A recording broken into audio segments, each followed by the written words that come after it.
আমার আল্লাহ বলেন, হে পৃথিবীর মানুষ, হে আমার বান্দারা, তোমরা দুনিয়ার মধ্যে গিয়েছো, আমি তোমাদেরকে দুনিয়ার মধ্যে পাঠাইলাম। পাঠাইবার পরে আমি জানি তোমরা অনেক অন্যায় পথে যাবে, অনেক কাজ করবে, যে কাজগুলোর মধ্যে তোমাদের গুনাহ হয়ে যাবে।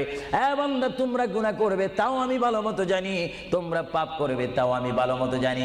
বান্দারে, পাপ করার পরে, গুনাহ করার পরে একাই কি মসজিদের মধ্যে তোমরা কেঁদেছো, রব্বানা যালামনা, বলেন রব্বানা যালামনা আনফুসানা ওয়া ইল্লাম তাগফির লানা ওয়া তুরহামনা লানাকুনান্না মিনাল খাসিরিন বলে বলে মসজিদে কেঁদেছো, আসরের নামাজ পড়ে কেঁদেছো, যোহরের নামাজ পড়ে কেঁদেছো, মাগরিবের পড়ে কেঁদেছো, এশার নামাজ পড়ে কেঁদেছো।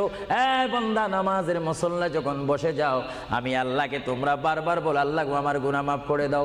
তারপরও আমি তোমাদের গুনাহ মাফ করে নিই। তারপরও তোমরা নিশি রাত্রে, মানুষ যখন ঘুমে যায়, তোমার বিবি যখন ঘুম যায়, তোমার ছেলে যখন